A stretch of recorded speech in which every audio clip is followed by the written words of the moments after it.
Orang Rasulullah aja pernah cerita wanita yang memberi minum seekor anjing padahal dia pezina, diampuni dosanya. Orang mungkin tidak ada yang lihat wanita itu ngasih minum seekor anjing. Orang mungkin melihatnya, wah itu perempuan pezina tuh. Padahal Allah menyaksikan kebaikan yang tidak disaksikan siapapun dan diampuni dosanya. Gimana coba kalau kita sibuk memandang remeh seseorang yang ternyata dosa orang yang kita pikirkan itu sudah diampuni, bahkan dia sudah lebih tinggi derajatnya dari kita. Kita tetap mikirin kejelekan dia.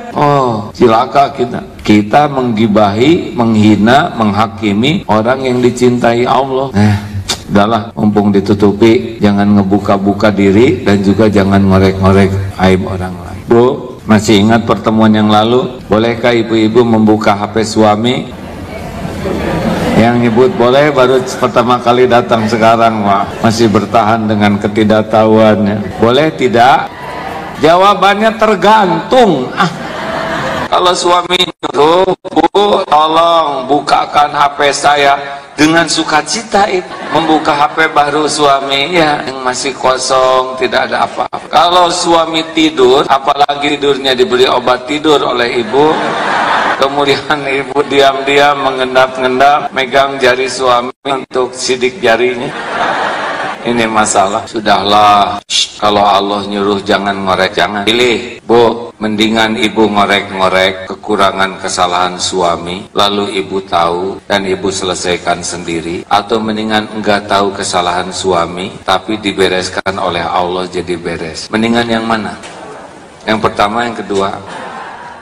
Begitulah hadirin. Saya mah mending enggak tahu aja dosa istri-istri saya. Yang paling penting dia bisa tobat dan dicintai Allah, selesai. Daripada saya tahu, saya jengkel, saya marah, bisa selesai itu. Yang suka ngebuka HP suami, lalu ibu dapati tulisan berita yang iya atau jadi menderita, pikiran jadi jernih atau jadi kacau, urusan jadi beres atau nambah. Kan jelas. Gimana doa? Tenang, Allah tahu semuanya. Kalau Allah menghendaki kita tahu dan solusinya dengan kita tahu, kita bakal tahu. Gak ada yang bisa ngalangin dari tahu. Betulan. Misalkan solusinya adalah kita tahu, akan tahu itu tanpa dikorek-korek, akan tahu apa yang Allah kehendaki kita tahu, kita pasti tahu. Tapi karena kita sudah patuh, berbaik sangka, tidak ngorek-ngorek, nanti taunya kita tuh bisa jadi jalan kebaikan. Beda dengan yang mencari tahu, malah jadi ancur-ancuran karena kita memilih jalan yang tidak disukai Allah. Wala tajassasu. Jelas, ini penting sekali dipahami oleh emak-emak yang sedang dilanda cemburu buta ya. Tenang Bu, solusi mahnya milik Allah, nggak bisa diakalin oleh kita kalau Allah tidak menolong. Lanjut Ustaz, 154. Al-mu'minu idza mudiha istahya minallahi ta'ala ayyusna alaihi biwasfin la yashhuduhu min nafsihi. Seorang mukmin jika dipuji orang malu pada Allah karena ia dipuji dengan sifat yang tidak ada pada dirinya. 155. Ajahalun nasi man taraka yaqina ma indahu li dhanni ma indan nas. Sebodoh-bodoh manusia yaitu orang yang meninggalkan atau mengabaikan keyakinan yang sungguh ada padanya karena menurut persangkaan yang ada pada orang-orang. Nah ini yang seperti tadi dikatakan, orang yang muji ke kita teh aslinya mengeledek karena tidak ada pada kita, benar? Tapi kita gembira diledek. Ini perempuan yang paling mantap tuh, kentut bau, maaf ya saya mengulangi karena ini lucu banget ya, bukan lucu, enak banget. Kita buang angin kentut, nggak enak, kita juga sadar ya. Tiba-tiba ada yang nyebut, wow keren, wangi nih, melati, anggrek loh, enggak, flamboyan. Terus kita ini kan blow on hadirin. Padahal kita tahu, nah kita tahu siapa diri kita, benar? Mata nggak beres, coba apa yang membuat kita layak dipuji? Sholat khusyuk? Enggak. Sedekah melimpah? Saum? Hanya perut yang saum, mata tidak, mulut tidak, telinga tidak, hati tidak saum, benar? Mana amalan ikhlas kita? Susah kita cari amalan yang ikhlas. Amal-amal ibadah kita cenderung ingin diketahui orang. Ngaji sudah juz 5, dipotret atau halamannya. Alhamdulillah, dengan hidayah taufik Allah subhanahu wa ta'ala, memang bagus itu omongannya, cuma apa sih perlunya orang tahu? Mungkin ada yang baik orang tahu kalau kita dalam posisi harus lapor, ya. Tapi kalau nggak ada kepentingan apa-apa, kenapa kita saum harus diketahui orang lain? Sahur, Senin, Kemis adalah hari dibukanya amal. Asli nih hadirin, kenapa jam 3 broadcast terus? Kalau bangun jam 3, sebelum melakukan apapun harus seawal mungkin, karena kalau udah melakukan nanti disangkanya telat tahajudnya, ya. Broadcast tentang keutamaan tahajud, terus tahajud tidak. Benarkah kita ingin membangunkan orang lain atau ingin diketahui orang kita sedang tahajud? Jadi hadirin, kita nggak punya amalan andalan sebetulnya. Kita tuh tidak aman karena Allah Maha tahu. Sholat tidak khusyuk, amal tidak ikhlas, maksiat banyak, hati busuk, dengki, ujub, ria, takabur, cinta dunia.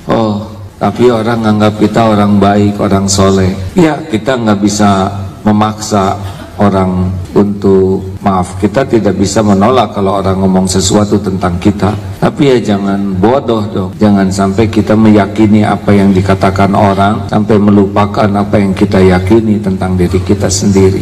Pokoknya bodoh lah orang-orang yang kemakan oleh pujian. Boleh nggak sih punya mobil bagus? Tuh boleh. Itu kan cuman kaleng, kaca, plastik. Tapi jangan sok keren, ya. Orang juga tahu belum lunas, ya.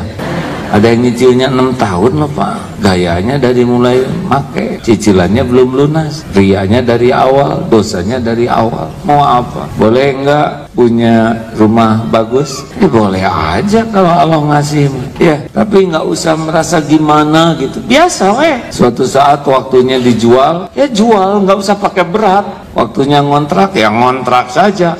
Nggak usah disebut-sebut. Dulu saya punya rumah di Kemang. Ya di gang yang mana, kan sana banyak gangnya.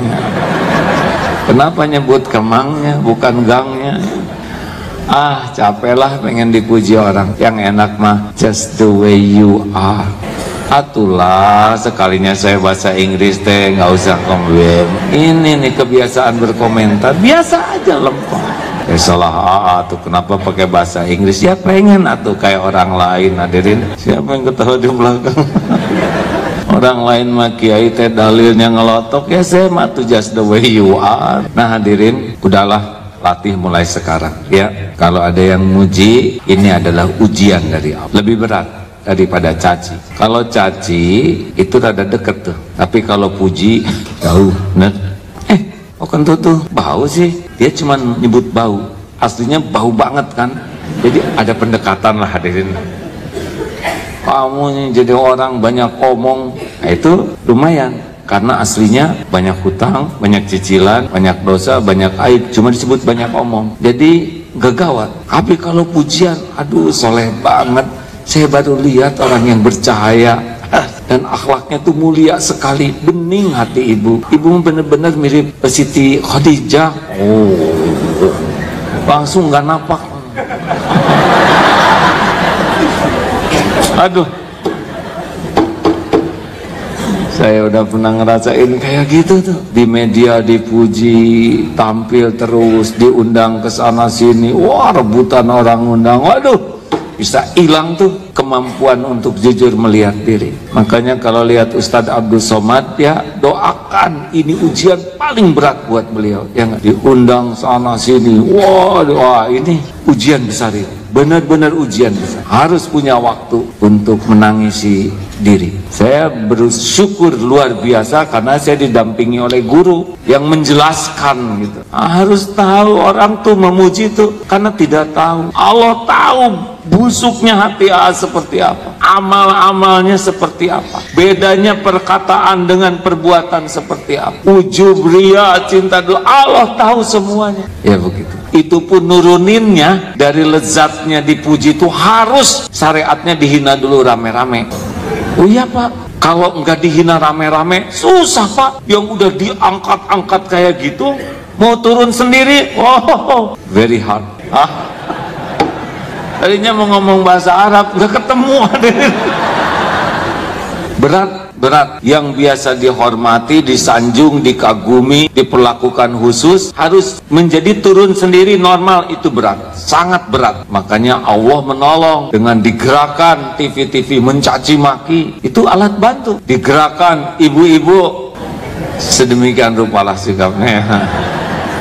Wah, kalau nggak digitukan mungkin saya nggak selamat ini. Sekarang juga belum selesai ini ya mujahadahnya, tapi betapa pujian itu. Makanya jangan biarkan anak-anak kita dari kecil senang dipuji, rusak tuh nantinya. Saya agak sedih, pernah ada seorang yang anaknya hafiz Quran, masih kecil, 7 tahun, dibawa kemana-mana oleh ibunya. Semoga semuanya jadi kebaikan, ditampilkan, dipuji, dipotret, disalami. Aduh, itu sangat tidak mudah bagi anak, juga tidak mudah bagi ibunya. Ada ujub, ada ria. Ibu bagaimana bisa mendidik padahal ibunya belum apal misal. Ya saya tiup aja ubun-ubunnya misal. Itu udah nggak jelas ya. Hormat. Ya pernah ada salah satu santri juga ikut pertandingan di TV itu, yang lomba apalah ceramah, terus-terusan dapat sampai final. Semoga nggak menang, karena kalau menang bisa lupa tuh saya juara di TV. Padahal ya kita kan tahu hari-harinya ya, TV kan nggak tahu, hanya tampil beberapa jam saja, dan itu kalau enggak bisa ngerusak hatinya. Karena lezat Pak, dipuji, dikagumi, diperlakukan spesial.